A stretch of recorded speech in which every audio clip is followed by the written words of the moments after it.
Well, good afternoon, everybody, and welcome to the Weltklasse 2024 press conference. I'm Colin Jackson, and I will be hosting all this afternoon's press conferences for you all. And we're going to start with our esteemed meet directors, of course, Christoph and Andreas. Welcome. As always, we have this opportunity to catch up because there's a lot going on, especially in an Olympic year. But as joint meet directors, people will be maybe thinking, well, hang on, what's going on here? So could you explain what your individual roles are to start off? Christoph, can we start with you first? Yeah, Andreas and I divided our roles pretty easily. I earn the money and he spends it. That's how we work. You're happy with that, I guess? Andreas? Somehow I'm always judged on not overspending, of course, but the roles are clear. Absolutely. So if we're talking about your role first then, Christoph, it's an Olympic year, right? So when it is an Olympic year, does it make selling and the exposure so much easier for the Weltklasse? Yeah, we were surprised how well it went even before the Olympics. We were sold out end of May already, the whole stadium. It was early as never before. And it shows the popularity of athletics in general, and especially also in Switzerland. When we compare it 10 years ago, 15 years ago, we had no stars. Now we have around 14 Swiss athletes in the main program. Yeah, so that's a really strong sense for you, Andreas. It makes you very happy because both you are fans of athletics as well. So you want to see your sport in your home nation developing and doing so well. So to have so many athletes that you can happily put into the meet, you must be pleased with. Absolutely. So that's also one of our goals and one of our DNA. So our statutes state in the first article that every money that, hopefully we earn money, but every money earned should go back to track and field.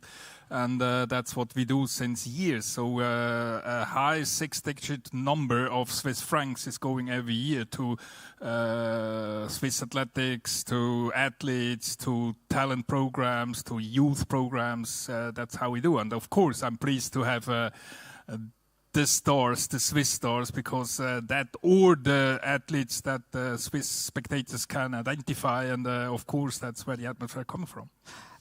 Yesterday when I was here and I was looking at some of the stars of our sport, working along some of the youngsters that up and coming, the people that are being inspired, I think something like that is also very important. So when you talk about initiatives that Weltklasse do, I mean, that's one that's been going forever. I can remember back in the day doing it as well, the kids' clinic. So that's how long it's been going for. So is there any other initiatives like that that you're very much part of? Yeah, yesterday we had the kids' clinic, a very old tradition, as you remember. Yeah. Also John Richen probably remembers as well as when he was an athlete. And of course, since many years, we have the UBS Kids Cup. It's still kind of mind-blowing. We have this year, again, 170,000 kids participating at this one. And this is just a booster for athletics.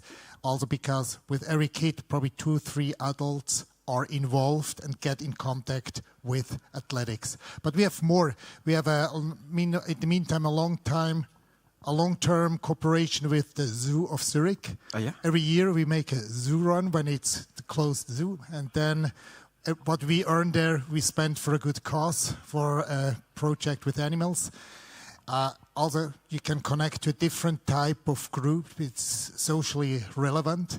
Then we have the 2 years, the Weltklasse Zurich Extra Mile is a new school project to promote endurance, because a lot of kids, they are not able to run without stopping in between. For example, when you are 10 years old, you should be able to run 10 minutes in a row. Most of them, they are not able to do it. And it's a very successful program we do. They train at school during normal school days, but very playful way. No timing, not on the track. And then in the end, they come to the stadium or they go to a football stadium, and there they have a big event. This is one of the initiatives you just mentioned there, which excites me, because this is sometimes the first time youngsters have the opportunity or have a taste of our great sport. And if they get the opportunity to get into the stadium and finish the run, that in itself is so inspiring for sure. Yeah. Actually, with this one in the canton of Zurich, within 3 weeks, we had 250 classes who joined up. We had to split it up in 2 days because we were too many, we had 5,000 kids. And this is that's what we like to do during the year, to spark the fire. Yeah, absolutely. Now, just talking about that, amazing initiatives, and you know, the Weltklasse is never afraid to take on initiatives and try things new. I remember during lockdown where we had the races, remember there? People were racing against each other in a very different way. Tonight we have that big classical head-to-head with Mondo and with Carsten. You seem to be always striving for new things. Yeah, that's also kind of our DNA. So never stop is one of our claims, and we try to keep up with this. Yes, tonight, of course, that is a one-off, I guess, but it's a real interesting one-off, and everybody wants to see it, and it's also worldwide broadcasted. So, yeah, very exciting. I can imagine. This is going to sound a little bit strange, right? But I'm going to ask you this because we've known each other for a very, very long time. Are you still proud every single year when it comes to an end, the fireworks display go? Do you always reflect and go, man, the team has worked well, huh? Yeah, especially that one, the last sentence you said. No, the team worked well. Yeah, so it's always a big puzzle. All the pieces putting together, and you never know if everything works out, even if you did that for several times. But we try to make it all the time a little bit differently. We invent some new things, so we are very much excited about tonight, if that executes like we planned. And it's, something that we are not immediately proud of, honestly, I must say, because after the execution, always you this could be see better. all the better, thousand right? things that could be better. Exactly. But some weeks after that, after the briefings, we are proud of our team every year. Yeah. I think this is a key factor, to have the right people in place. Otherwise, you cannot just create over and over new things, new platforms. And actually, it was funny about this match, the battle tonight. We decided, or had this idea during May of this year. Then we met in Oslo, and then with the managers and the athletes, Andreas was in touch, and with Puma and Red Bull. Of course, we did the proper assessment. Do we have enough time to organize it? No. Do we have a budget? No. Do we have extra staff? No, they are busy. Is it worth to do a program, just 100-meter race, but only 2 athletes? No. We cannot fill the stadium. Impossible. It's the conclusion. Let's do it. That's exactly. In only the Zurich manner. This is kind of Zurich manner. But again, only because we know we have really excellent key people. Yeah, no. There was some time left, because the train station event ends on 7:30, and here it starts 8:30, so there was some time left to do it. Yeah. And we can say with Swiss precision timing, you'll get there in time. There's absolutely no doubt about that. So let's talk then about the main event, right? Which is going to be on Thursday night, in a sense. An incredible amount of athletes that you've assembled here. I mean, I always get excited when I see the start list here because people want to come here, they want to perform well. I mean, you and your team have worked so hard to make this magic happen. But like you say, it's never easy in that sense because especially after Olympic Games, we're trying to get athletes to actually join us here. So look at the lineups, you must be pretty happy with it. Yeah, I'm always saying the first lineup, like the lineup we had immediately after the Olympic Games, would even looked brighter than this now because, not everybody is healthy, not everybody is still competing, but everybody available is present. So that makes me proud. And some really exciting lineups there as well. Yeah, I mean, got obviously the luxury of doing the press conferences with so many of the stars, new Olympic champions as well, who are experiencing all this for the very first time. You've managed to make this happen for them as well. It's not very much just a one way. It's a dual idea in a sense. Let's look and pick up particular events that are going to be so strong this particular time. Yeah, it's always tricky to pick some out. I know, because they're all good. Yeah. No, but let's start with some. Okay. And the most obvious, I guess, is the 1500 men. Because everybody is here that also was in the spotlight at the Olympics. So everybody talked before the Olympics of the duel between Jakob and Josh. Mm-hmm. And the storytelling was amazing, better than a movie, because Jakob took that race as the best pacemaker of this world and didn't get the medal at all. So we had a surprising world champion. Nobody really count on Cole, and a bronze medal of Jared in front of Jakob. So all the four are here again, and I guess that's one of those amazing rematches. Yeah. And one thing I have to tell you on the 1500 as well. Go on. So one guy from Great Britain broke the road mile world record some days ago. Elliot Giles, yeah, correct. He's our second pacemaker. Okay, so we could see something special in the 1500 meters. Oh, I love it. Oh, shrug to go. We'll see. Yeah, we will absolutely see. And then if we go into the field event, certainly, Mondo will get his 100 meters out the way. And again, the way that Mondo's been performing, you don't know what to expect from him, right? It could be anything, literally. Yeah, of course. We hope for not being hit by one of those rain cells around. Weather forecast says it is some very local cells going around, but we cross fingers that no of these cells will hit the Letsile Stadium, because it's so... let's say, provided he is in a good mood after tonight. Yeah, it's funny because I had the conversation with them all, and they were saying this could be the first time ever they get two victories at Weltklasse in the same year, right? Because for both of them, that's now impossible. So this could be, one of them could be getting the two victories. I mean, for you, Christoph, as well, to get these athletes into hospitality, to see the people, to meet the people who are invested in our sport, I think is really important as well. This is super important, and it's a big differentiation factor comparison to other sports, because the athletes, they go to the sponsors, to the guests, to the spectators. They're approachable. When you see it in football, in hockey, whatever, skiing, or in Swiss or cycling, you never see the athletes just competing, and then they disappear. Same when you have stars, music stars, bands. You never. And here, you're so close. You have the hospitality area. Warm-up is just next to it, and you are there. Also, the spectators on the upper level, you see everything. And this really makes it special in Zurich. Now, obviously, Andreas has mentioned the men's 1500 meters as an event where potentially we should look out to. Do you have an event that you kind of like to focus on? I would also go for the 5,000 meter women. I think this is going to be a hot one as well. Yeah.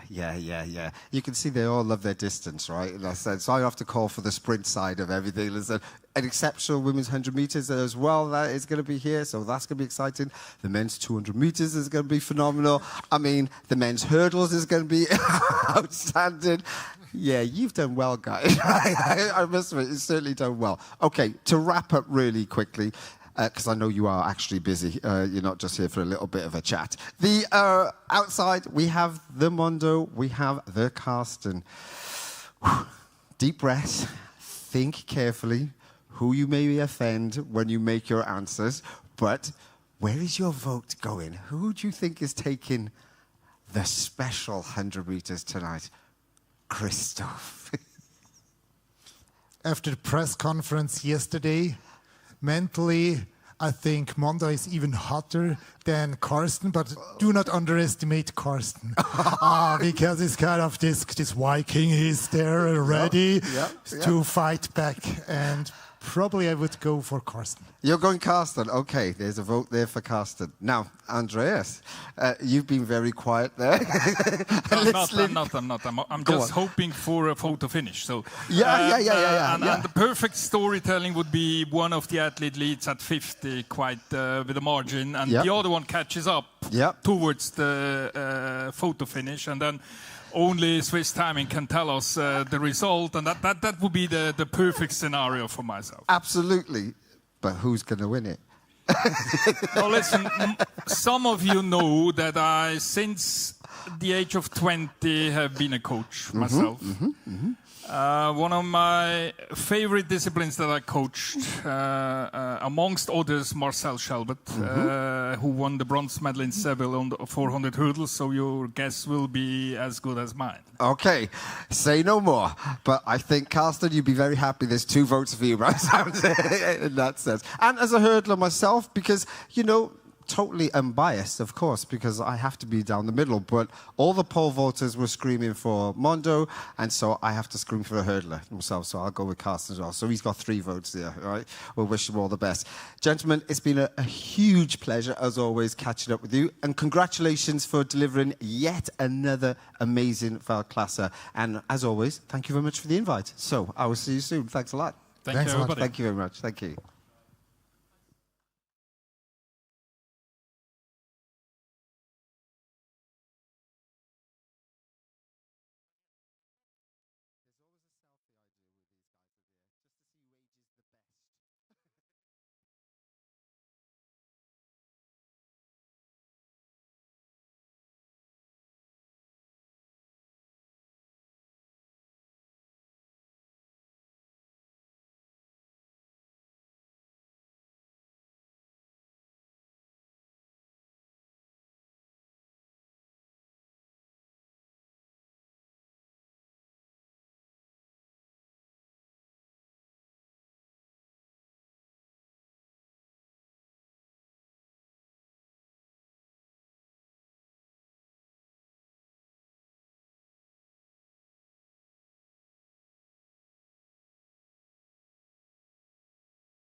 If you take a seat, and we'll kick off in a minute or two. Thank you.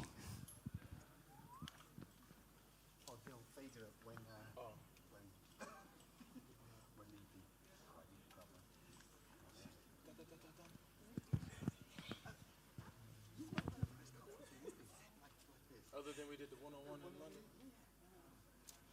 I got nothing for you.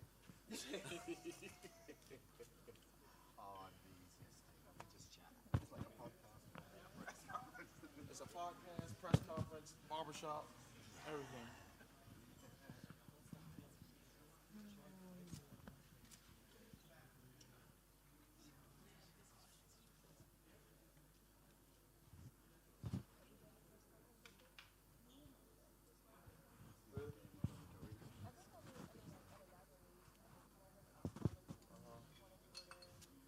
Whatever you say, they're gonna take it and run with it. They're gonna pull it right away.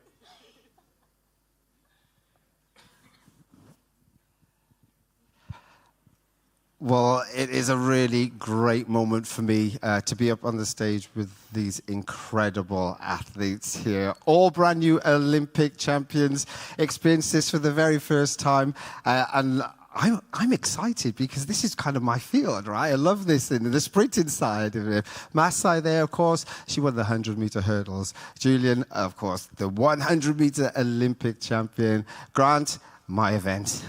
I love you. 110 meters. And Letsile, of course, the 200-meter champion. Guys, welcome to Weltklasse Zurich. I mean, everybody's got a big smile when you see you. But you know what? When you become Olympic champions, all of a sudden responsibility changes, right? There's expectations of you. There's pulling left, right, and center. Are you all enjoying that moment at this time? Or is it starting to wear on you? Or will it ever wear on you as Olympic champions? Masai, can I ask you that first? Yeah, I'll start off. So for me, I just try not to think of the expectations that other people put on me. At the end of the day, I'm human. I mean, the sprint events, we're always so close. We're separated by hundredths of a second. So it's always going to be a race. The women's 100 hurdles is the most competitive event. I just had the best race, the cleanest race on that day. No one can ever take my 100-meter hurdle Olympic title away from me. So, I mean, it's always going to be a good race, but I mean, I got mine. And you're getting used to now people come up to you and having those little demands. I mean, I'm here going to you, hi, like a proper fan. Hi, how are you? Congratulations. I mean, does it ever get boring, people congratulating you? No, I mean, it's just such an honor when you do something that's great, and then people acknowledge that and people notice that. So it just shows me that I'm doing something right in this space. So I'm just happy that, you know, people acknowledge what I do and all the hard work that I've put into this craft. Absolutely. And Julien, how about yourself? Brand new Olympic champion in a sprint event. St. Lucia went bananas. I mean, it was just fantastic to see. And how are you finding it? It's been good. I've really been enjoying the process and just really taking in what happened in Paris. But just not getting ahead of myself and just trying to take it one step at a time. And enjoying it still. Yes, still enjoying it. It'll never get boring, that's for sure, absolutely. And Grant, how about for yourself? Because there was a lot of pressure on you to bring home this Olympic title for sure. I think definitely going forward with it all, just from 2019 when I first got on the scene to 2024 Olympics, it was just like only a matter of time in a sense. Like I've talked with multiple other people, it was just like, you just got to have that race on that day, like Masai said. And, you know, for me, just to come out on top, you know, everything else after the Olympic Games is just, you know, cherries on top. You know, I did what I wanted to do for the main season, and now we just come out here and have a little bit of fun. Yeah, Letsile, how about yourself? I mean, 200 meters, you are the complete sprinter. You're great at 100, you're great at 200, you're great at 300, and you're great at 400. I was like, is this guy ever going to get tired? Right? Because you just had a phenomenal Paris. But yeah, how does it feel to be the Olympic champion? It feels amazing for me to change how people look at the African continent firstly. And now a lot of young people are now invested into doing track and field, of which is something I'm proud of. So it feels amazing to be a hero, if somebody will say. Definitely. There's no doubt about it. You've really opened doors for so many young African men and women to believe in themselves that they too can become amazing champions. Masai, if I can go back to you, you kind of touched on it a little bit about being the women's 100-meter hurdles is the most competitive. I mean, I always rub my hands together because I can never call who's going to be the champion. And it's so swift. And also, I must admit, before I go, Grant, I kind of dissed you a little bit when it came to the 100 hurdles. I'll come up clean straight away because I say the women move their legs over the hurdles much quicker than the guys do over 110s. And I don't think that we ever could match their leg speed. Not at all. No chance whatsoever. Thank you. Oh, I don't feel so bad anymore now in saying that. But if we go back to you then, Masai, I mean, when you get on that line knowing that, oh my days, it can be one or t'other. How do you handle that external pressure, I feel? I honestly wasn't really thinking about anybody else in the race. I was just thinking about me and what I can do. I think when I'm just focusing on what I can do, I run my best races, I run my cleanest races, and I run my most successful races. So, I mean, like I said, it could be anybody's race on any day, but, I mean, just as talented as they are, I know I have that same capability.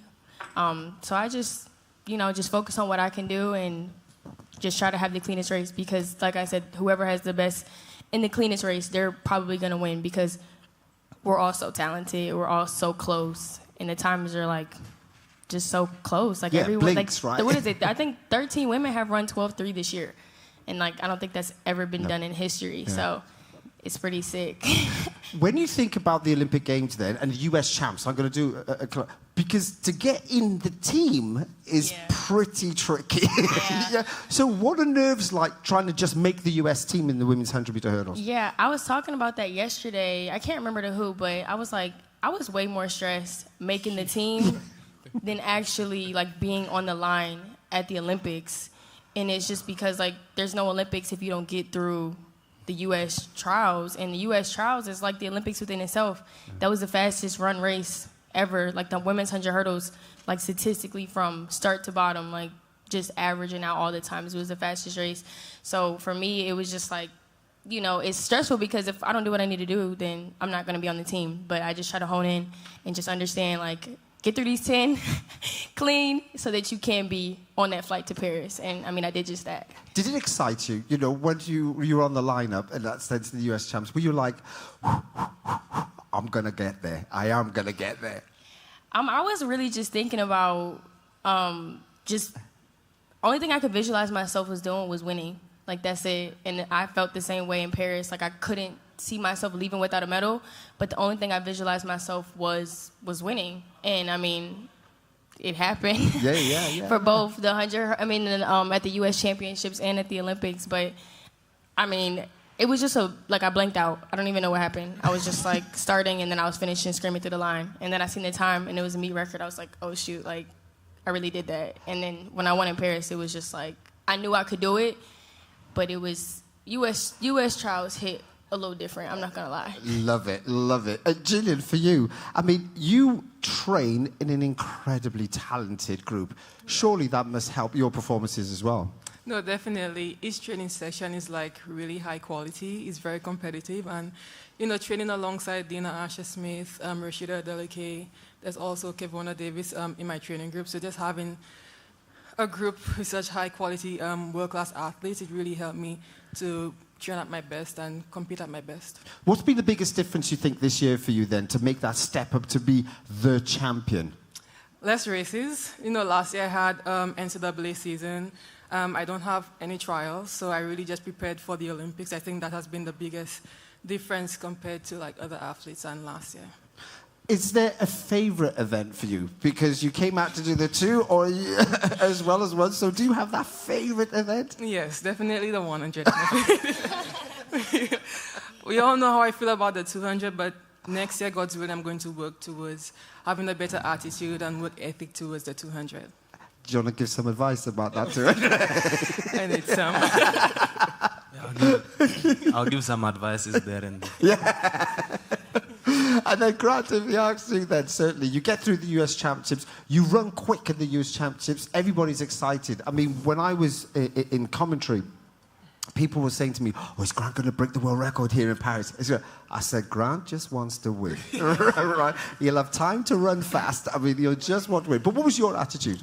Definitely for U.S. trials was make the team. You know, as Masai said, the fastest competition happened at U.S. trials between myself running 86, Freddie Crittenden running 92, and then Daniel Roberts rounding out the field at 12.96. So you think if you didn't run 12 that day, you got left at home. And I think at the time when U.S. trials and everything was going on, I think we left 4 people. We had 7 people total, so we left 4 people at home in the top 10 in the world. So it just shows you how crazy deep we are in USA hurdling. But, you know, definitely turn the page, go into Paris, win. You know, it didn't matter what time was ran. It didn't matter how it was ran. The main goal was just get to the finish line before everybody else. And, you know, like you said, we've had a lot of conversations. The world record will come. You know, now it's just piecing together races, working on what you're going to do for next year, figuring out what you like, what you don't like, what works, what clicks, and then, you know, you'll have plenty of shots at it. You know, from the indoor season, having a stellar season there, and then translating all that to outdoors, it's remarkable. I wouldn't change it for the world. Would you fancy doing any flat sprinting in indoors specifically then over outdoors? No, I think right now I'm just going to keep just building a legacy. You know, we've always had the talks. Maybe he can run a 60. Maybe he can run a open 400. Maybe he can do the 100. You're laughing at me because I wouldn't survive there. But I mean, it's always something where I feel like after someone's career is done and they always want to switch to another event. Like you think of some of the greats. Think of Michael Jordan, Deion Sanders, how they be able to switch events. Well, not even events, switch sports yeah. And just go. But, you know, for me, I just want to keep building, padding that legacy. And, you know, whenever there's a major championship on the line, you know, my goal is to win. And I've done that but one race in my whole pro career. So, you know, right now is just continuing just to have fun, especially at the end of the season. You know, we've done everything we had to do. Now it's just fine-tuning, going out there when the gun goes bang, get to the finish line first. If you win, yay. If you lose, yeah, it sucks, but then we got to do the whole process over again. So, you know, it's just one of the things with the hurdles and really all the sprints. It's just we go out there with the attitude to win. And, you know, if it doesn't go our way, we go back to the drawing boards and we fix it for the next race. Leslie, for you, I mean, you're world class, obviously 1, 2, 4. You literally could choose any event and get yourself on the roster to try. Do you have a favorite? And is your training based around your favorite event, or do you just have a general training? In our training group, it's mostly the 400-meter guys. So during the start of the season, that's where I be, you know, preparing for the long season ahead. And then when we start to introduce speed into our program, that's when I switch up to the 100-meter program. But when we start everything is the 400-meter program. That's why I have the confidence that after 8 days of no training, I still know I still have that base inside me. Yeah. So for me, it became easier because I haven't skipped any day of training since then. And then everything just was smooth for me. And I would say my favorite is the 200 because the 100, I got a good start in Rome. But why couldn't I get it in the final? Okay. That's why I don't dwell much on the 100. I just go there to get the momentum, get the speed, and go into the 200 because the 200, you could fix that mistake along the way and get to the line first. You consider yourself a great bend runner, or are you just somebody who just eases your way around the bend and does all your running in the home straight? Looking at what I did in Budapest, I didn't have a great curve, but now it's something that we started to build on. And I would say it's been good so far, and I'm happy with how I'm running the bend now. Julien, did you hear that? Good? Yeah, okay. I'm getting advice for you without really pushing for the advice, you know? Yeah, in that sense. You know, as when it comes to the world of 100-meter running, there's a lot of posturing. There's a lot of... It's like the heavyweight boxers, right? In that sense, there's a lot of talk. And it's that you always keep yourself cool in the background there. And you know, a lot of the time you let your running do the talking. I mean, Is it difficult for you just to sit back and listen? Do you want to participate in that, or you just think, you know what, that's just not my deal? With the 100, I just want to sit back and watch. But at times, I just found myself around the lineup, and I'm like, I have to do this one way or the other because there's no time to run back. So I always make sure when I'm in the lineup, I just give it my best. I don't say, nah, today it's just one of those days. Let me just run. Maybe like how nobody expected me to win that silver medal in Budapest. So that's how I approach this Olympics also. I was like, they don't count me in. Let me just try my best and surprise everybody. But unfortunately, it didn't work. But I'm happy I was there when history was made. Absolutely. Now, there's a special event that's going on later this evening, as we all know, and I see everybody start to smile when we know what's coming a little bit later today. But I'm not going to talk about that event yet. What I want to do is when we're here chatting, you see each other, you can see what their physical statures are like.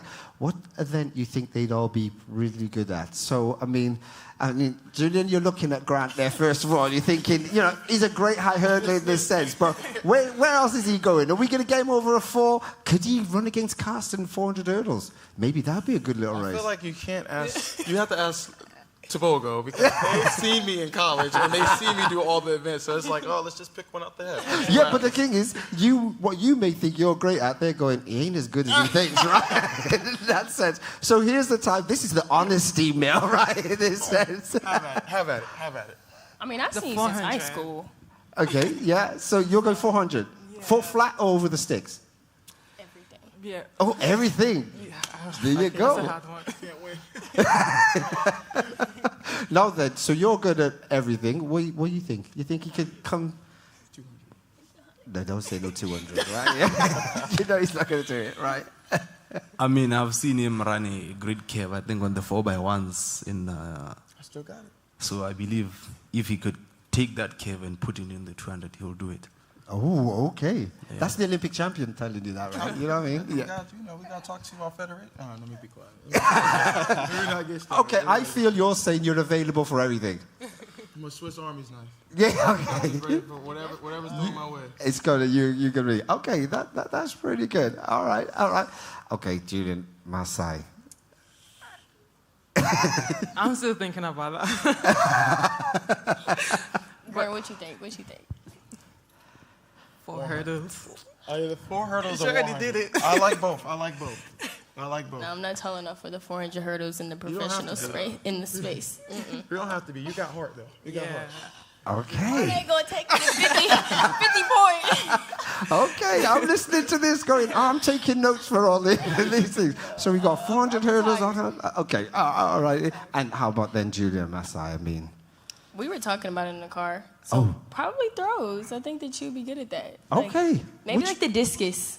Discus. Your arm's long enough for discus. They say, how are you feeling about that? I'll go shot put instead of discus. Okay. Yeah. Yeah. Do the weight. Pardon me? The weight. I don't know. Or the hammer, not the weight. Excuse me. Yeah. The hammer. No, I'll stick with shot put. Maybe shot put. Have you done it before? Yeah, I did have top when I was younger. Ah, a little sneaky there coming up there. That sense. We couldn't then draw you back to have a go at some of the heptathlon event and take it on fully? No, thank you. Okay. No. Is it something to do with the 800 meters, maybe? I'm not going back to that. I thought that may be the case. Okay, then we got here this young man. I mean, we already see he's great at 1, 2, 3, 4. Decathlon straight in. Decathlon. You only good at the throws? He gonna learn the throws. I mean, decathlon will do, but I just need to know how to hurdle first. You're an athlete. You're good. You'll find his way, right? You'll find his way. All right, let's have a chat. We had a little bit of fun there, but there's that competition later this evening. Are you all going to come down to watch? Yeah. Yes. Yep. Okay, everybody's nodding in there. Grant, I'm going to drag you out if it's the case. Okay, what are you feeling the results will be? What are you thinking? Oh, we have to choose? This is You have to go. This is going on air, huh? Yeah, you have to choose. You have to choose. I've got everybody to choose so far. Mondo. Okay, go on. Why?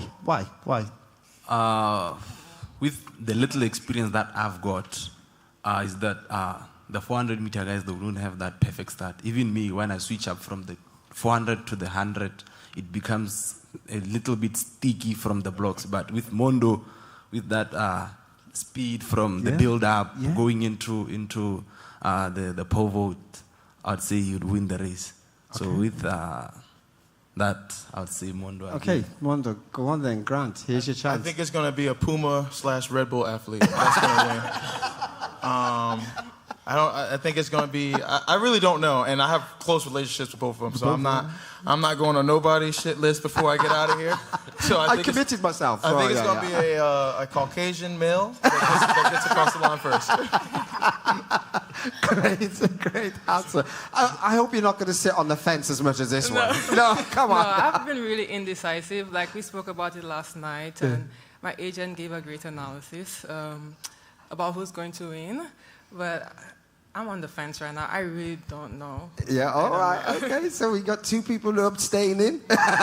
Fifth Amendment cards are being drawn there. Masai, give it to me, please. I mean, yeah, honestly, I feel the same way. Like, I don't know who's going to win, but I'm going to go with Mondo just because I think he ran like 10.3 in high school. And I think so. And he's much faster now, so. And I heard he does block starts. Yeah, he was out doing his blocks with Fred. Yeah. So, like, okay, so yeah, my pick is Mondo. Okay, all right, so that's tonight. You two are sitting on the fence, so I'm definitely finding you two later on. But I've got two Mondos here. So let's talk about your own individual event here at the Weltklasse. I mean, it's going to be exciting. I mean, this is a great opportunity to show the Swiss crowd who you are as Olympic champion. So how are you feeling about the competition? Coming off Rome, a good 100 meters in Rome, a lot of expectation. I'm going to tell you where I think you're going to run. No, I won't do that.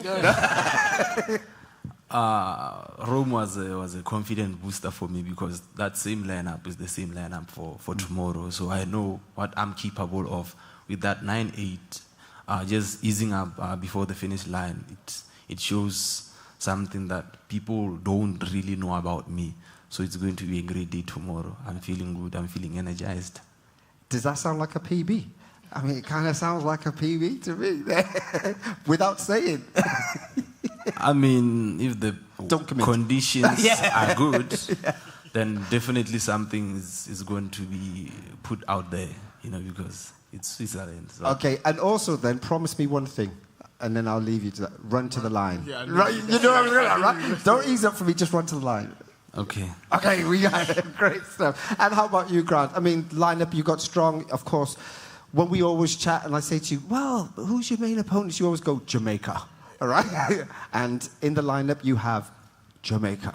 Yeah. That's usually the case. I mean, it's for our event, it's whoever runs the cleanest race, obviously. I mean, you said you get to make a warm welcome to the Swiss crowd. I already lost. I lost in Lausanne, so. But just to come out here, I think it's going to be great. I've been clicking on all cylinders. I'm back healthy. After the Olympics, I got sick, like pretty much everybody did. So went into Lausanne kind of just trying to get back into gears and, had a great win in Poland, had a good one in Berlin, and now just go out there and do the same thing, So I like where my training's been. I like how my body feels. So I think it's just a true testament that let's just go out there, put the blocks down, and execute the 10 hurdles and run to the finish line. And run for the finish line, right? Okay, so you gave a little bit of a nudge. I'm going to put you under huge pressure now. Here we go. Zurich, Weltklasse, the most world records are done in 110-meter hurdles. So... Who all did it here? Yep, most of the 110 world records have been set here. Oh, I thought you were telling me name them all. No, I'm saying most of them have been set here. A lot of them have been here. So of all the world records set on this track, 110 hurdles has been the one that's been here. It's a special edition. Yeah. So I'm just saying. No pressure. I'm just saying. It's there. Did it go in? It's there. Plant the seed. All right. It's good. And Julien, of course, for you, you're up against your training partners with Dina in that sense. Is there a sense of... and Dina ran quite well recently, so she's obviously still in very good form. Right. Do you feel that under pressure when you're running against your training partner? Because you know what they're capable of. Right. I don't feel any pressure, to be honest, and I don't feel pressure from anybody else. If anything, I put pressure on myself to go out there to execute my own race and try to come out with the win. But I don't feel any pressure from anybody whatsoever. Yeah, good start. And of course, Masai, for you, I've been wandering around the dinner hall and I've been seeing lots of your opponents who are here, which means you're not going to have an easy race. Never. Never going to be an easy race. So how are you feeling about that? Yeah, I mean, it's always, a blessing and a great opportunity to run fast times. These women don't make it easy to just show up and do the job. You really got to work every time. So, I mean, I ran my second fastest time ever last meet in Rome. So I just want to continue bringing that momentum here with another great field. Me and these ladies been battling it out throughout the whole entire season. So I'm just ready to execute my 10 hurdles and check it off the box. Brilliant. Now, we're just coming to the end, and I'm always nosy, because we're coming to the end of the season as well. I want to know what everybody's doing at the end of the season. Any vacations planned? If you're going, where you're going, when you're going, and can I come? Right, there's where they go. So let's see, how about you first? Have you got any vacation planned for yourself after?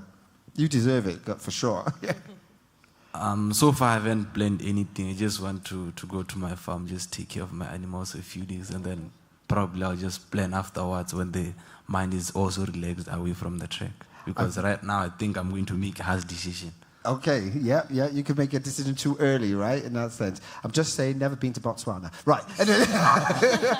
Grant, I've been to the US, and I've been to your state, as you know. So you can tell me, where you going? You are more than welcome. The biggest thing that I'm working on right now, I'm hosting a golf charity event on October 26th, and I've been working my butt off more than running on the track ever since the Olympics. I raised close to $30,000 so far. So you're more than welcome to come and have a couple of dope beverages with us. Is Regis going? The bald man will be there. Okay, all righty. He can drive the buggy for me, right? So, I'll do the work. Yeah. I'm looking forward to that, and just being able to give back to the community. I give all my time and effort on the track, but to have that escape, it's always a beautiful thing. Beautiful, beautiful. And for you, Julien, I have been to St. Lucia on numerous occasions. I absolutely love the island. Actually, that's where your man, his family's all from too, isn't it? John is from St. Lucia's. Oh, I did not know that. Yeah, well, there you go. I'm educating you. All that sense. But where are you going to vanish to? Yeah, I'm going to go back home. Nice. I haven't gotten a chance to celebrate with my country as yet, to see the youth of my country.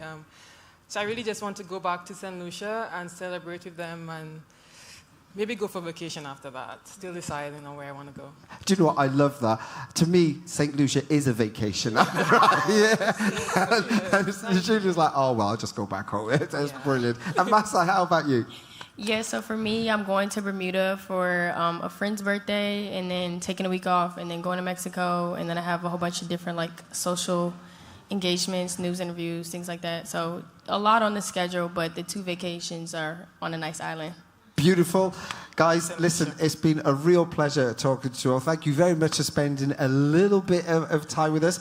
Good luck with your competitions. And before you go, I always have to do a selfie. It's kind of known with everybody. So, ladies and gentlemen, there's our Olympic champions.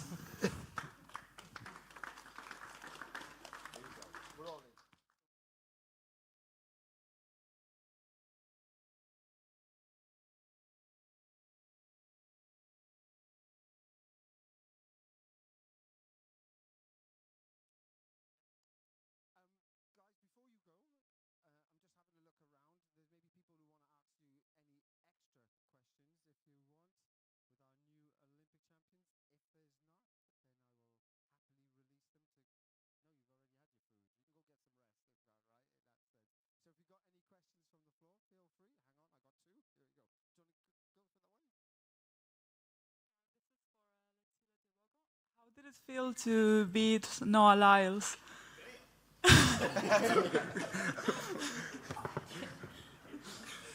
Good luck. Here's a mic. I'm not for you. Nothing personal.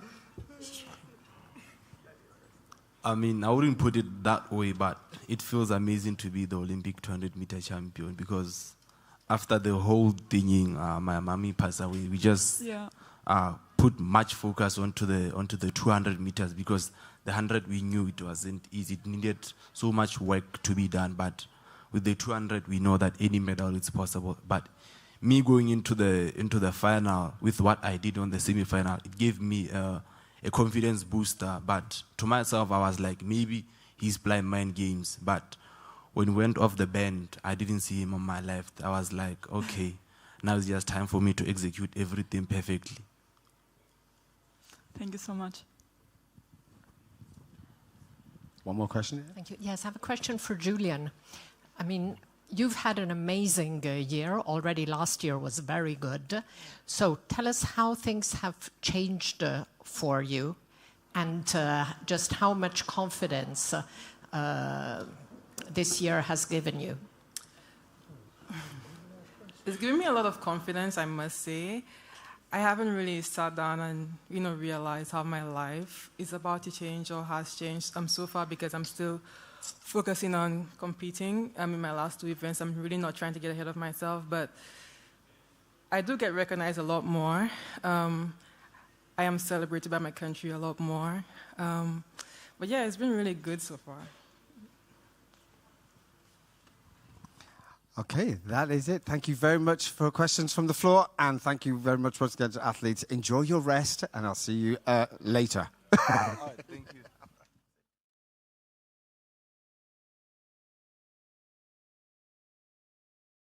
we bring on the next athletes. Thank you.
Ladies and gentlemen, again, I've got three esteemed athletes, of course, all Olympic champions, and very happy to. Everybody's nice and smiley. It's great when you win Olympic Games, right? Everybody's happy and smiley and ready to just take over. So first of all, I'd like to say, choose your mics, please, right? Because people will need to hear what you have to say, which is the most important thing.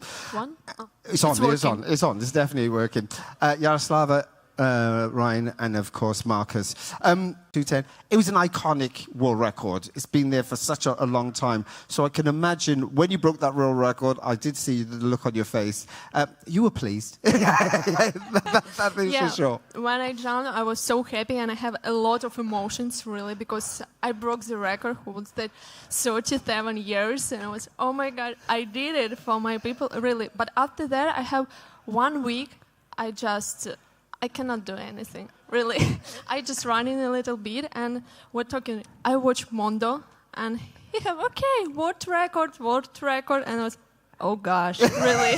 But it's motivated to me that it's possible. Yeah. It's really possible. Absolutely. And I know Mondo will look at you all and going, so what are you messing about for, guys? I mean, just come back. World record after world record. But Ryan, if we talk to you about the men's shot put, certainly, first of all, it's one of, many of you know, I kind of did train as a decathlete at the very beginnings, and I used to work out with shot putters, so I have a huge admiration of the event of shot putting. You can see, right? Yeah, you know it, right? In a sense. Always for me is that when we talk about shot put, when we talk about the winner, your name is always thrown at the very highest, top. Huge sense of expectation, but there are so many class athletes in your event who, at any one moment, could throw one out there. I mean, how do you deal with that kind of pressure, knowing that they're more than capable? Yeah, I think that's a major contributing factor into why I've had success and why the event is so good, is because you have a number of guys who are always very dangerous. And I think to have a hot event like shot put, where it's at the highest it's ever been, you have to have a certain number of characters that kind of just refuse to quit. You have the guys that take it upon themselves, that even I might be farther ahead, or when I first started, Joe Kovacs was farther ahead, but instead of saying, okay, I'll let them have it, these guys won't quit. Joe continues to impress at 35 years old. Bobry has constantly thrown far. Yeah, phenomenal season he's had this year. Yeah, I mean, for me, when we get to round 3, right, and somebody throws 22.50, I'm always rubbing my hands, because I was thinking, it ain't over yet. That is for sure. I mean, you guys who are pacing up and down must be thinking, you're right, it ain't over yet, because you know what you're capable of. Yeah, so that keeps the event very exciting. It can be frustrating at times as an athlete, because when I first started, the ongoing joke was that if you threw 22 meters, you weren't allowed to lose. That the first guy to 22 meters, everyone would have to quit after that. That was 2016. And now 22 meters likely, on an average day, might be third or even fourth. So a testament to how far the event has come up. Yeah. And Markus, I mean, you're sitting next to now two quite well-established athletes yourself. Yeah. You're making your breakthrough as a decathlete, of course, as the Olympic champion, newly crowned Olympic champion. You're here in Weltklasse doing the long jump. So how are you feeling the experience of being the Olympic champion? I mean, it feels, first of all, really great. But it's different, though, because I'm now supposed to compete in only one event. Yeah. And I thought I was going to be more nervous than I am, because, I mean, the 9 other guys jumping are pretty good. But there's 9 events less to screw up, and I don't have to run the 400 or the 1500s. I mean, there's mostly bonuses to doing the long jump, and I'm really looking forward to it. And sitting next to these guys feels kind of crazy being a fan only a year ago. So Yeah, exactly. I was going to say. Now, you know, there are two athletes that sit next to you. You do their events as well as part of the decathlon as well. Yeah. So what do you admire about these two athletes? I'd like to find out that thing. Put them under pressure here, Yaroslava, right? I mean, Yaroslava jumps higher than me in high jump. First of all, I didn't want to say that, but and now I'm you brought almost it up. 10 meters behind Ryan in the shot put, so I don't think I should compare myself to any of them. They're astonishing in their events, and I'm not even close to them. And I think I'm 7 centimeters behind you in the high jump, but so You always have room for improvements. There you go, right? But you do as well, though, so that's a problem. But yeah, and Ryan throwing over 23 meters in the shot put. I mean, for me, that's out of this world. I don't even understand how it's possible, because if I hit it really great, it might go over 15. So that's quite a distance behind him. Well, one of the things I always remind people about decathlon is the event. It's not about, you know, the individual performances in there. It's about the whole 10 events. And to become the Olympic champion of that is huge, because there's so many areas where mistakes can be made. Yeah, our focus going into this year was decathlon is one event and not 10. So it's when the points are counted up after the 1500, the results are made up. Usually people give out the podium spots after day one because people score big, and I was in 7th or 8th, I think, after day one in the Olympics, and I climbed to number 1 in day 2, and it's the sum of all the events that matter. And yeah, I try to be evenly good in all of them and eliminate the weak events. That's been the goal for a long time. If I have a weak event, we work on that one and try and make that a better event. Except for the 1500, I don't really care about it. That general fitness you gain, though, just by preparing for everything else, surely has got to get you half decent for 15, right? Yeah, surely. Yeah, good enough. Yeah, I know your dad's over there. He's listening, right? Yeah, so we'll kind of sort that out a little bit later on. That is for sure. Yaroslava, back to you now. I mean, I know that you enjoy training. You know, I always see you going over hurdles and see you doing your jumping, and you just have fun doing your preparation. But when it comes to the occasions and you have to get there, you get your focus. This year you seem so much more controlled and composed. Has that just come with experience and confidence? Yes, of course, it's come from my experience. My manager always said that it's just for experience, because I remember my first Diamond League in Rome, where there was the last one, really, I jumped 180, and he said to me, it's just experience, you will compete and all good. But this year we changed my technique twice, really, forget the good results, world record, really, and I felt in track, I felt like a queen of jumps, really, Yeah. So, and I want to improve myself, and I want to make show for people, because they come to support us and watch, support, clap for us, and I like this atmosphere. Yeah, there's no doubt about it. And you can see there's a real sense of camaraderie, friendship amongst the jumpers as well. You don't have it easy. I guess in every world-class event, it's world-class for a reason. There's people there doing extraordinary things. You always literally have to bring your A game, because you know people are going to go over 2 meters and you don't want to lose. How is that pressure as well for you, especially now you're world champion, you're world record holder and the Olympic champion? Yeah, you know, I don't think about that, really. My coach teach me about that you should just jump, you know, that you do. And before Olympic Games, I knew that I'm first at the top list, so I just relax and enjoy my atmosphere at Olympic Games, because it was my second Olympic Games and it was first Olympic Games with spectators. Of course, because in Tokyo we don't have this. Yeah, absolutely. Ryan, over to you in this sense. Now, I can remember your start and your progress, and I was talking to Valerie Adams, you know, very great shot putter from New Zealand herself, and we were always talking about people who she thought that potentially could do and be dominant, and your name was one that she said. Along the way, you made some technical alterations as well. I mean, Yaroslava pointed to hers as well. So people would not necessarily see the technical improvement that you made to start launching yourself. So can you give us a little bit of an insight into that?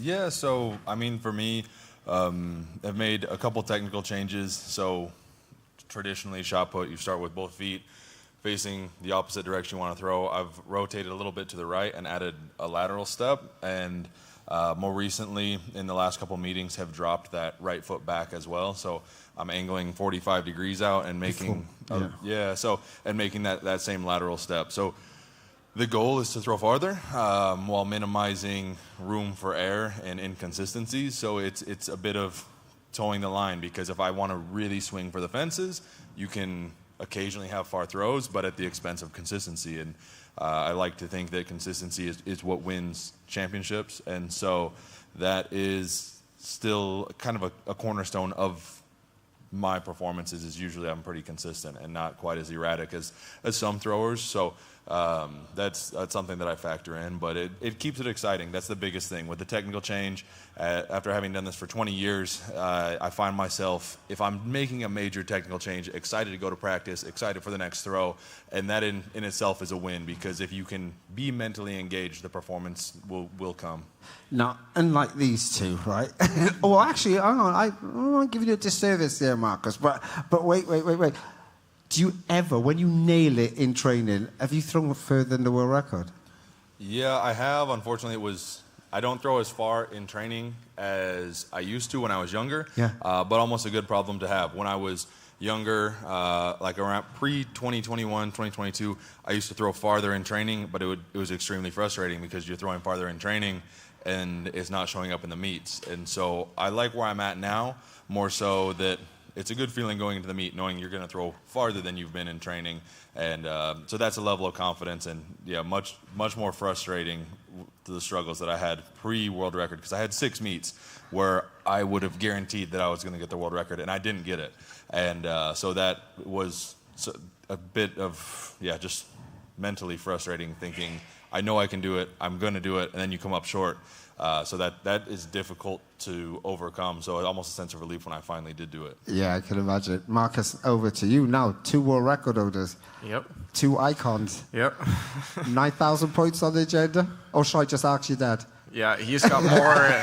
He knows more about the training than I do. I just show up and do what I'm supposed to do. So I mean, for me, championships has always been the big thing. The youth championships growing up, and now onto the senior championships. I enjoy that the most. And I think the time schedule for the decathlon and championships is very hard on the body compared to the other meets that are in the decathlon calendar. So if I'm going to go for a big score, championship is probably not the place to do it.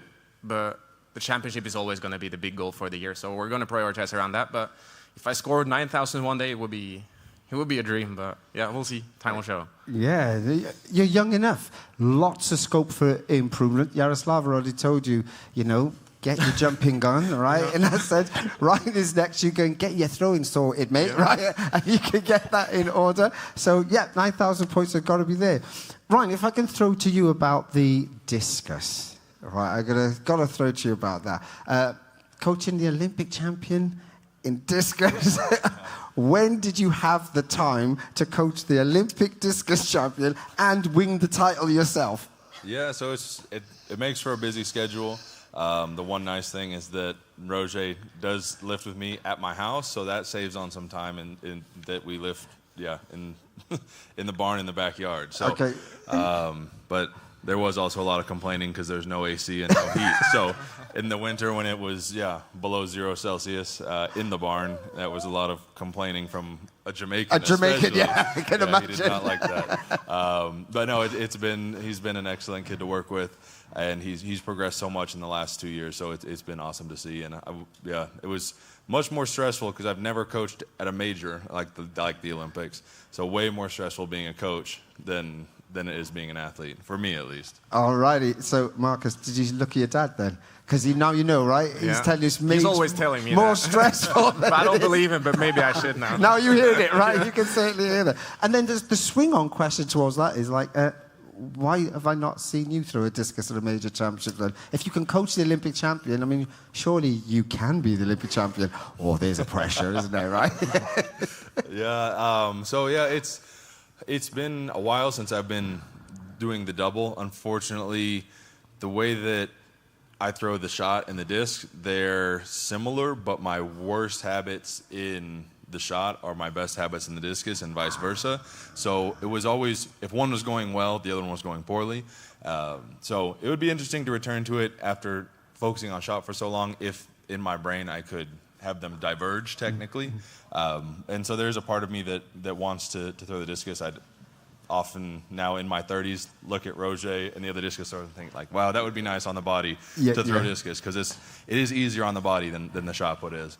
And so there's a little bit of desire there, but I still feel like I have unfinished business in the shot. I would like to put the world record out there farther. I still think it's possible. So maybe if I catch that perfect or near perfect throw, then we can reevaluate. All right, we heard that first time here, reevaluate. Will it kind of spoil your relationship, though, that all of a sudden you're... it would be, I think, good to have a training partner that's the Olympic champion in the event.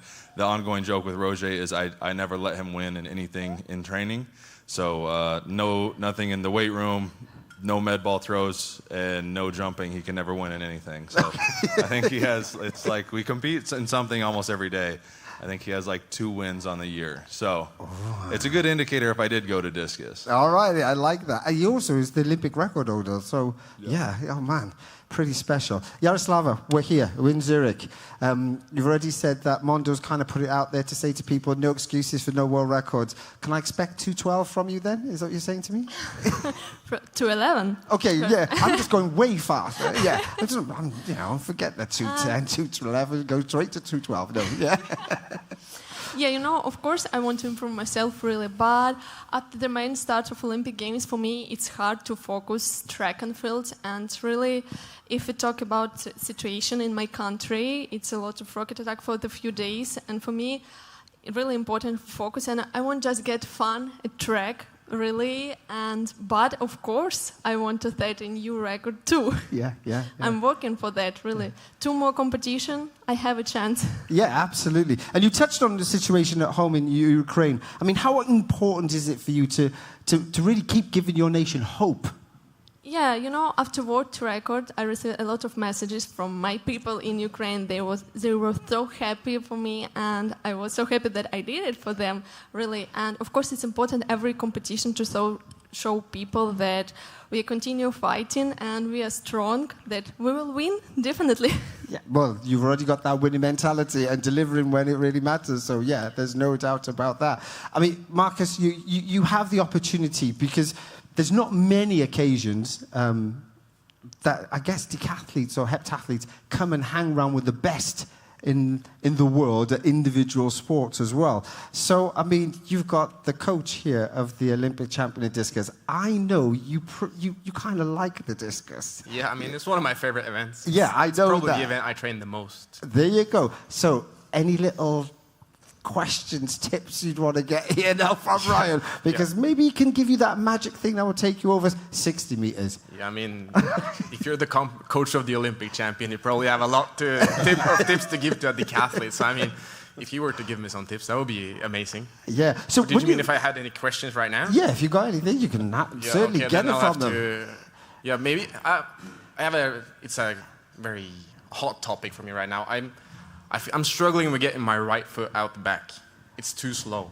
Okay, what does that mean for myself and Yaroslava? We have no clue, right? It means when I'm in the start, I'm standing with my back towards the throwing sector. I want to get my right foot started out the back and around. I want that to drive the throw. But for me, I open with my left shoulder and left arm too early, so my upper body moves faster than my lower body, so I don't get the separation and the tension I want. So right, you understand that? Yeah. Okay. So, without seeing detailed video, but I would say your right foot is staying on the ground for too long, and so that seems kind of obvious. But so as you turn with the right foot's on the ground, you can't move your center of gravity very much while it's in contact. So if you push and get it off earlier and break off the ground earlier, it's an easier push. It's off easier, but now your center of gravity is free to flow. And so I would say get the right foot off earlier, but then you run into the biggest challenge in throwing events is that earlier doesn't mean faster. Earlier in terms of cadence. So you get the right foot, push, get it off, but it doesn't just, the multi-approach to that is just go faster. And it'll get off earlier if I go faster. But no, the biggest challenge in throwing is it's discipline, I guess, right? Well, and the brain naturally will say, oh, I want to do something earlier, so I'm going to do it faster. When reality, the speed stays the exact same. You do it earlier in terms of the cadence of movement. a masterclass right here. There you go. I The hope you took it on. Yeah, secrets are all coming I'm gonna up. have to send him some videos on Instagram. I think you'll have to send him some videos to really get that to be up and beyond. Let's talk about Weltklasse itself then, Markus. You're here, you're long jumping, individual. 8:01 is your PB. Yep. I mean, if you look at the field, there's a lot of class there. You touched on it earlier, but yeah, surely this is going to be, again, if I look at the field, I'm probably going to be last. So. No, I'm going to give it my best shot. 8:01 was a good jump in Rome. I was in good shape, and I did 7:80, I think, in the Olympics, which I didn't really feel like I got everything out of the long jump there, but it's a good jump. So if I can jump somewhere between 7:70 and 7:80, I'll be really happy. And I can't really do much about the other people or how far they're jumping. They're good long jumpers, that's for sure. Better than the long jumpers I compete with in the decathlon, even though some of them jump over 8 meters. Or Simon's a decathlete, actually. Of course, yeah. Yeah, so, yeah.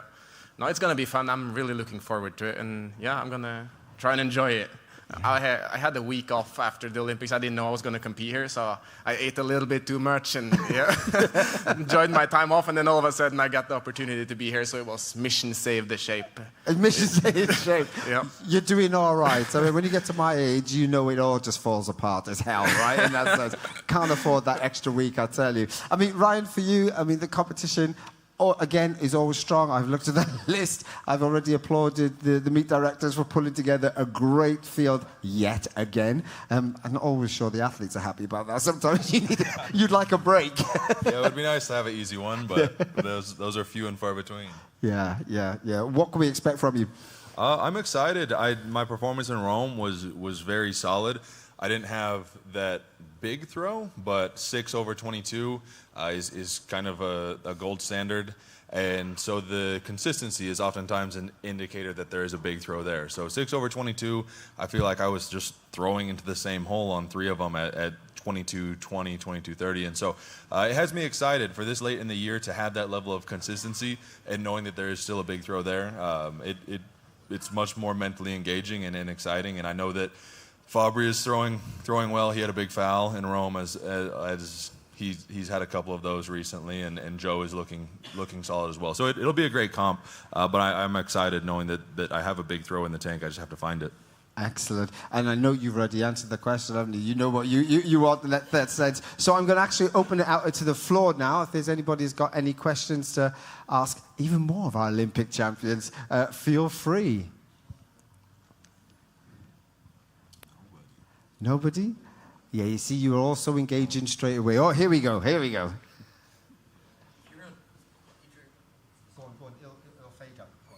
If you're not going to ask, I'll do it. Who will win the 100 meters tonight, and why? Yeah, you Go know. on. I didn't want to put you on the spot, Yaroslava. You wear the same brand as me, right? That's right. We're in trouble. We got to be quiet. Brian went for Carson. Yeah. Anyway. Yeah, but there was a cool athletes, really, and it was in Puma family, really. But in my opinion, Mondo will win. Oh, it's a jumper speaking there. It's a because jumper. Because he ran, yes, he's jumper, and he ran with poles so fast. Now he will have his arms. So I support Mondo. Mondo there. Okay, Ryan. I've got Warholm. I think Mondo might be ahead at 40, but I think that Warholm has the speed endurance. And I believe we'll see him walk Mondo down. Ooh, okay, there you go. So it's Mondo out in front, Carsten closing. Now, Markus, you be very careful being a Norwegian. Yeah, I mean, I don't need you to be honest, right? But both my brain and my heart says Carsten. I'm pretty sure he's gonna win. I know both him and his coach Leif pretty well, and the times they're putting up in practice on the 30 fly and how fast he's opening the 200 and the 400 indoors, I think that speed's going to be hard to match in the 100 meters. So, yeah. But Mondo's, I'm pretty sure he's a fast athlete. They're going to run fast, both of them. But, yeah, I think Carsten's going to win it. Okay, and I hope Carsten's going to win it. Okay, one girl, yeah, one Mondo, men's for Carsten. That's great. Okay, I'm going to do a final then. We've got the victory, right, who we feel. So what time do you think it's going to be? What time do you think they're capable of running? What do you think the winning time will be? 10:2, 10:3, 10:4? I'd be surprised if they're under 10:5. Under 10:5? Yeah, I think it'll be in the 10:5s. Okay, 10:5. All right. Yeah, let's see. in Germany. Smart move, are you? Yeah, I'm going to be optimistic and say Carsten runs in the 10 threes. 10 threes. Yeah. Okay. All right. There you go. That's where you're at. Happy with the results? Yeah, I'm pretty sure. At the moment, I think Carsten's winning when it comes to at this moment. So, yeah. But what about you? Who will win today? There you go. He's Norwegian, so there's only one right answer. Yeah, we don't want people to be too honest, right? When you got that flag. Listen, guys, it's been an absolute pleasure catching up with you. Really enjoy the competitions. We're coming to the end. You know, I've been really nosy. I mean, we're running out of time a little, but I've asked everybody where they're going on vacation at the end of this track meet, because it's not long before you go. So, do you know where you're going to go? Any idea? 1 week to Turkey. To Turkey. Love it. Yeah, I'm going in October, by the way. In October, I will be at home. Okay, there you go. Ryan, anything planned? No, nothing planned at this point. So I'll just, heading home, take some time off, and, enjoy being at home. Yeah, staycations are always worthwhile. And how about you? Yeah, I've not negotiated with my dad and coach yet, so I'm probably going to have to do some negotiating to be allowed to go on a vacation. I don't know yet, but hopefully somewhere nice for a little while. Have a word? I can have a word. Yeah, if you could help me, that would be great. I could Thank you. have a word with them. Listen, it's been fantastic. Enjoy your time off. Enjoy the World Classic. And, as you all just say, have fun. Thanks for that. Thank you so much. Thank you, very much. And we always have a selfie here at the end because it's our tradition. So there we go.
As far as I'm concerned, huge legends of 1500 middle distance running here. And I've got the pleasure to be interviewing you all, Josh, Cole, and of course, Jakob. And first of all, Jakob, I'd like to give you this little gift from Weltklasse.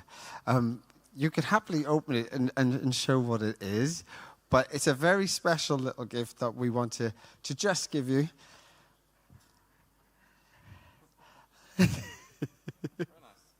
Yeah, there you go, for your little one there. Obviously, a little baby grow there with Weltklasse Zurich. So from us all from Weltklasse, real pleasure. Guys, this is so exciting for me, right? Because I feel really blessed and honored that I'm with some of the best 1,500-meter runners of all time. All right, so first of all, before we even start, you have to grab your mics, choose it in that sense. And, you know, it's a rare opportunity, certainly for me, coming from the world of sprinting and sprint hurdles, to sit with the mid-distance runners. Because as far as I'm concerned, I mean, you are the superstars. You're of track and field. I mean, everybody, when it comes to 1,500-meter runners, they come out wherever they are to watch your event. Because, A, it's so competitive, and in the sense of we thoroughly enjoy, it's like chess of track and field. And does that kind of make it a little bit difficult? Because you really don't know the moves of your opponent. Certainly, if I can start that with you, Josh. I mean, you're one of the leaders in that sense, but who knows what's going to happen, where you can be. Yeah, I think what makes it exciting is that we come out of our lanes and you know, anything can happen. So, you know, for the crowd, I think it's just, there's a lot of variables that can come into play with our distance. I think, you know, slightly longer than 800 and a little bit more tactical, but also pretty fast and pretty hard. So, yeah, I would say it's the perfect distance to watch. Yeah, for sure. Jack, what's your impression of that? Yeah, I'd just say, like, especially for us, our skills are so similar that it can just really come down to just very small changes in a race that can really determine the whole outcome. And I think that's what I really enjoyed about the 1,500. I think just to, you know, have a little bit of time to think, but not like so much time like a 5K to where you're kind of just falling asleep. But I just really enjoyed to be able to kind of, you know, feel like I'm in control of what I'm doing while also just kind of like running a really hard, fast effort. Yeah, and cool, of course, for you, is it the same kind of feel initially? Yeah. I think obviously what both of them just said, I agree with. But yeah, it's fascinating to kind of see in the 15, no matter what race it is, but even at the global stage, everyone kind of has a different strength and a different way that they want to set themselves up best. And it's kind of interesting to see everyone's come together and collide, and everyone just tries to win. Yeah, I love it. And Jakob, in your opinion, I mean, you have always, lots of time, from you being a young athlete in a sense, you've been wearing the target. Everybody's been focused on you. How do you find that when you're just trying to do your race? You're just trying to do your own thing?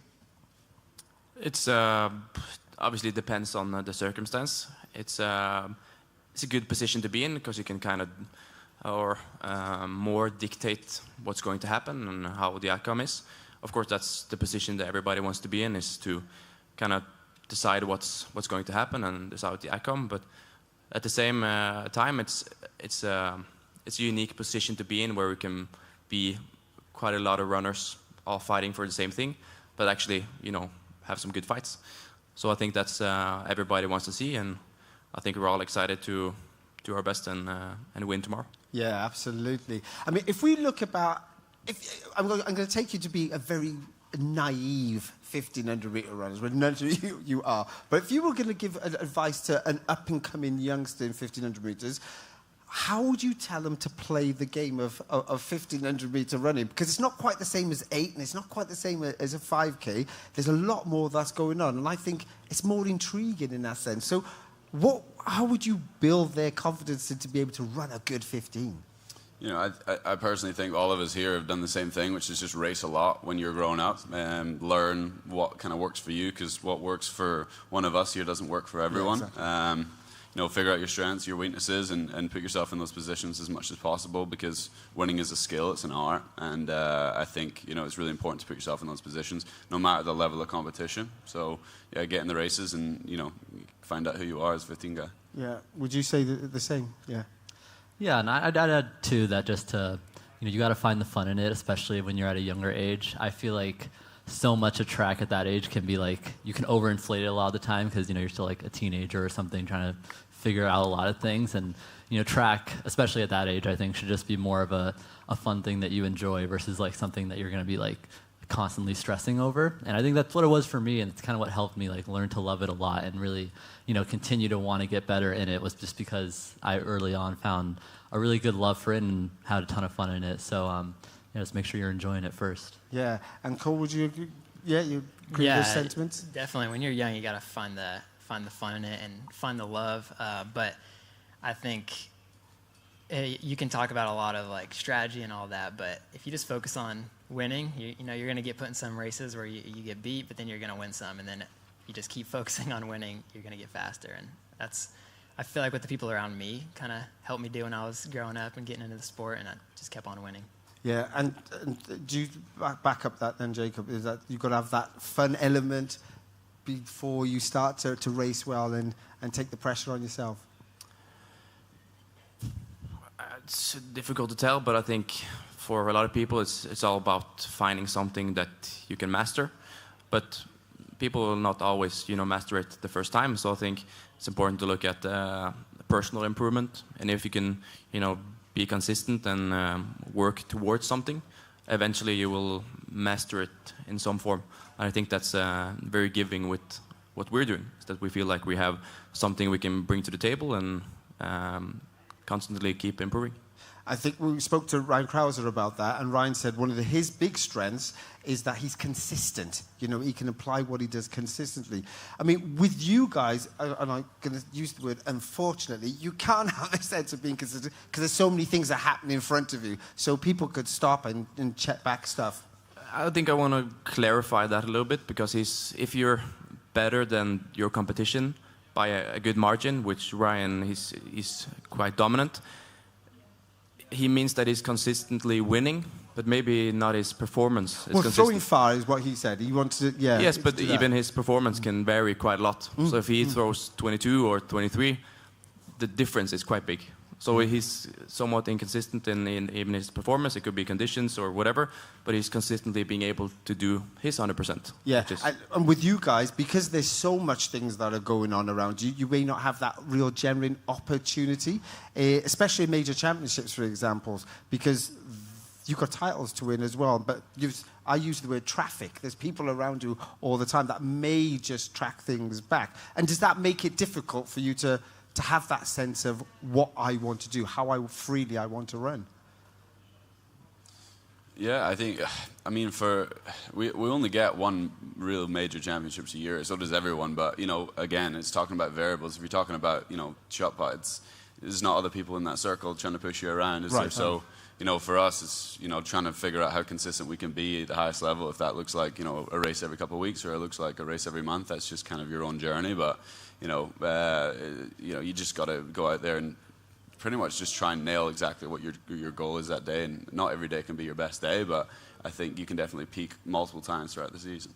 And with that in mind then, when we go to championships themselves, obviously, there's rounds you've got to get through, you've got to negotiate those well. How much do rounds actually take out of you? I know you're all super fit, so, how much fatigue factor does it play in towards that final, or does it just play potentially in your mind that I only ran 2 days ago, and I had to run pretty quick 2 days ago, and I have to really be tactically aware of everything else. So how much does that affect you?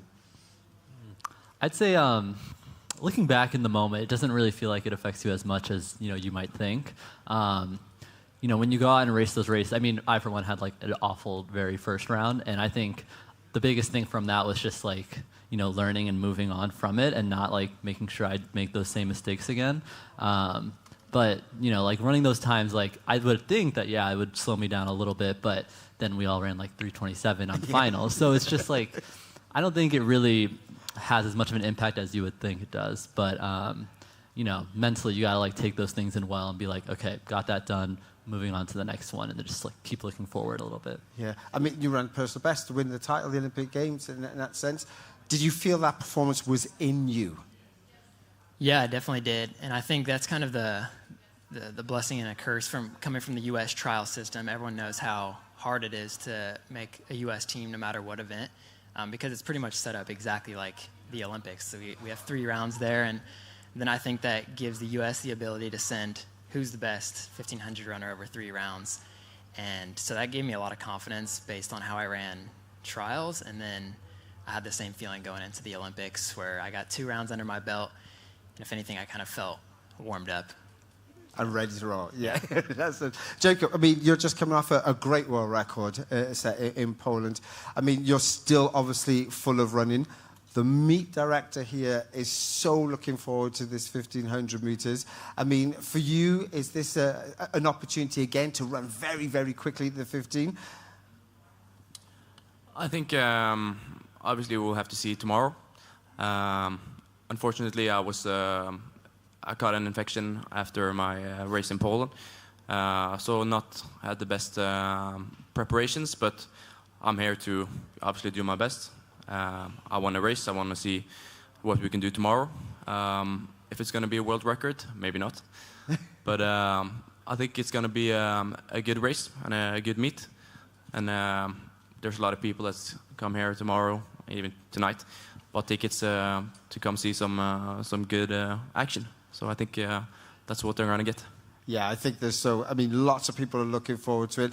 There's going to be very strong pace as well put out there. I mean, when I look at the fields that are all assembled, you guys never get a break. You know, you're always up against it. If you're not trying to run fast, you're going to have a competitive race. Does that kind of every winter training session that you do, is that always playing in the back of your mind that you know your opponents are just putting an extra session in or potentially an extra run?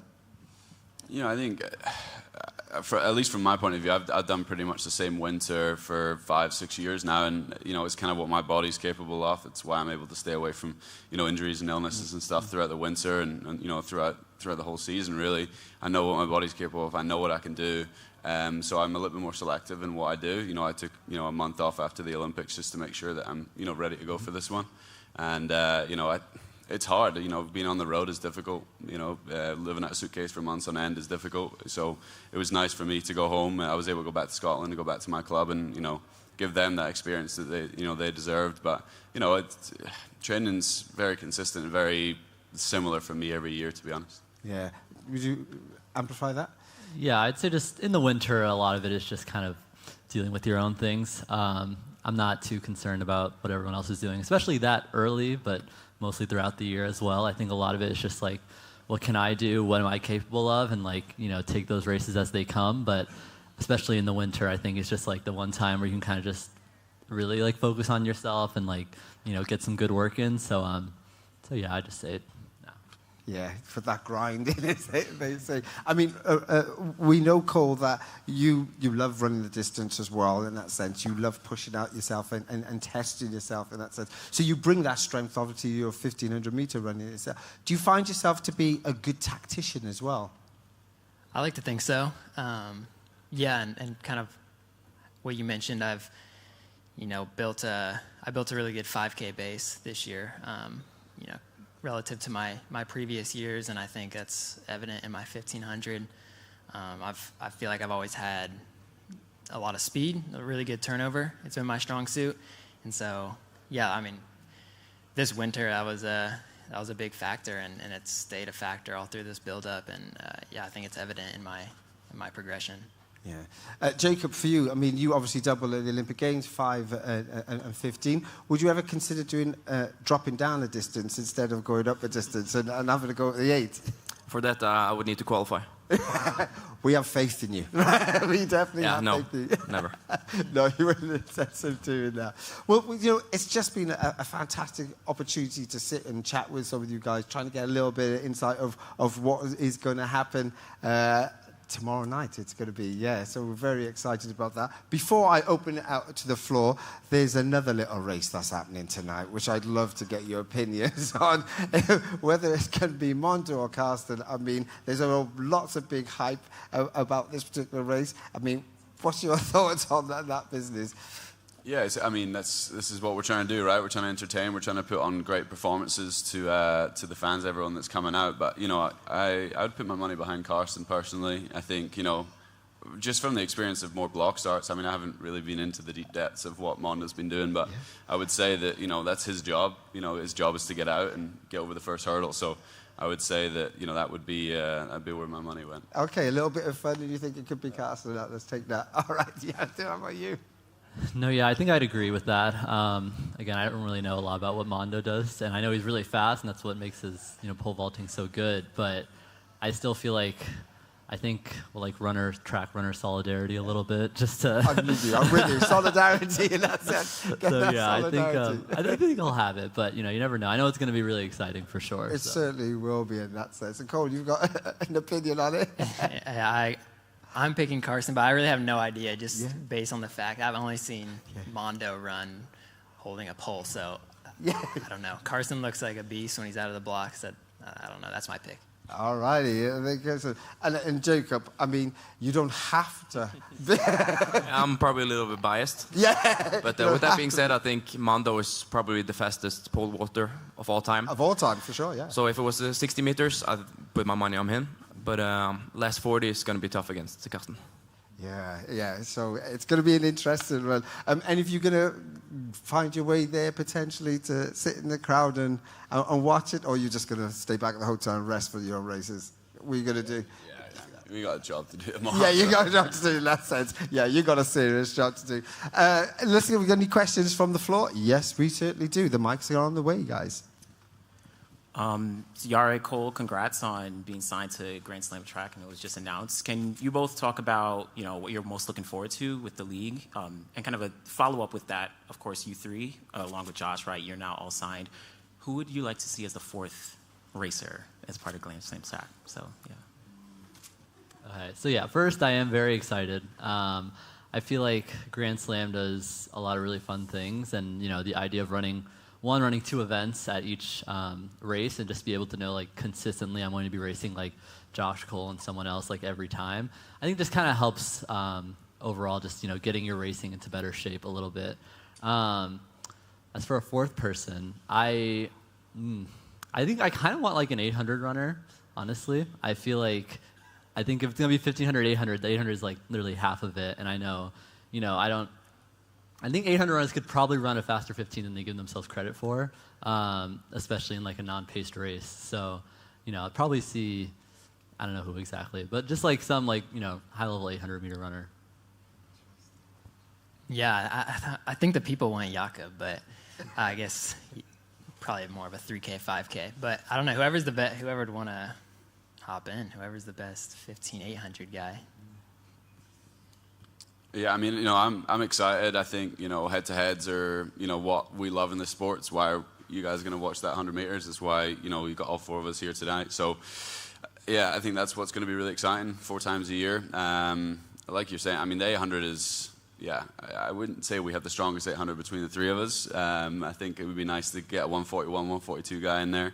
And for some reason, there seems to be loads of those nowadays. So, that would be a good one. I have the fear of God of you running 800 meters because of what happened in Manchester. Yeah, in that sense. I mean, if everybody doesn't know, you can tell them what happened there. Go on, you can be honest. I can be honest. I'm going to get myself in trouble if I'm honest, Colin. Don't go too honest then. Just fell over, really, didn't I? Yeah. What I was worried is the way that you fell. I was like, oh, have you really damaged yourself? No, I fixed myself by falling that day. I was having some back problems, but it put me right back in the spot. Amazing. Brilliant.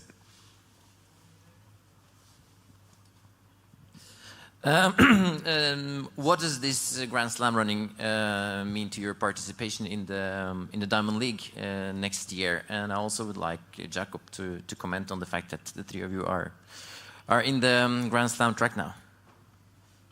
Personally, it's not going to change anything that I'm doing. I think there's space in this sport for both of what we're doing. The head-to-heads and then also the time trialing.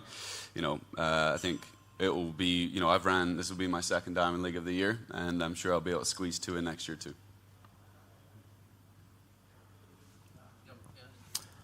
I think obviously it's as mentioned before.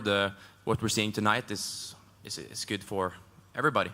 It engages a lot of people. It's fun to watch, and I think the Grand Slam and other potential concepts are helping the sport and for us athletes to grow and to do what we love. But I think it's more racing and more opportunities is better. But with that being said, I think it's difficult to kind of lock yourself to one or the other. So I think it's going to be exciting to see, but more races in general, it's just a very good thing. So I'm going to keep playing devil's advocate here. And I have a question for Josh and one for Jakob, and it's the same question. What's the best quality that Jakob has, in your view, Josh? And vice versa. For you, Jakob, what's the best quality Josh has? Who's going to go first? I can go first. That's Go fine. with it. His dress sense, I would say, is probably his best quality. That would be number one. Sorry, I didn't hear it. His dress sense. Okay, I was thinking about that. I would probably say, performance or making 100% when it matters. I think that's important for us. I think Josh has been doing that since at least the Tokyo. So being able to, make your best race when it really matters is important. Thank you for your honesty.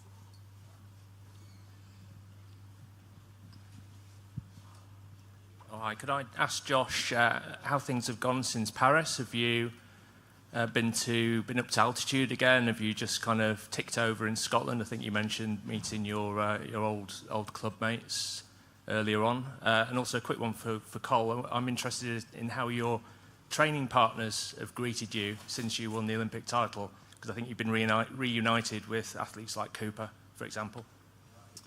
Yeah, I flew back to altitude, so I've been in Albuquerque for like three and a half weeks, just kind of away from all the demands of all the media and things like that, and just kind of had my head down to start training again, really. I knew that this was going to be, a main event for me, so I just wanted to get that right and also try and relax and stay away from all the noise, so did that. Training's been going really well, I haven't missed a day, and flew back in through Scotland and was able to go back to the club and, go and speak to the under-11s, under-13s, under-15s, and under-17s there, and get back to the club a little bit as much as I can and share experience and try and help out and fill gaps where I could. So yeah, everything's been going well. Yeah, I mean, I got to get reunited, I guess, with Cooper Tier, and I've mentioned this before, but really, he's played such a big role in my development, since college, and this year especially pulling me kind of on that 5K side, like how I mentioned. And yeah, just making me a lot stronger on that side. So yeah, I mean, just a big help and always great to train with him. We have a question here. So question for Jakob. How special was it to beat Daniel Comen's record, smash it in fact, which had resisted so long and so many great athletes had tried and not made it? How special? In the rate of what? When you broke the world record by Daniel. Yeah. Okay.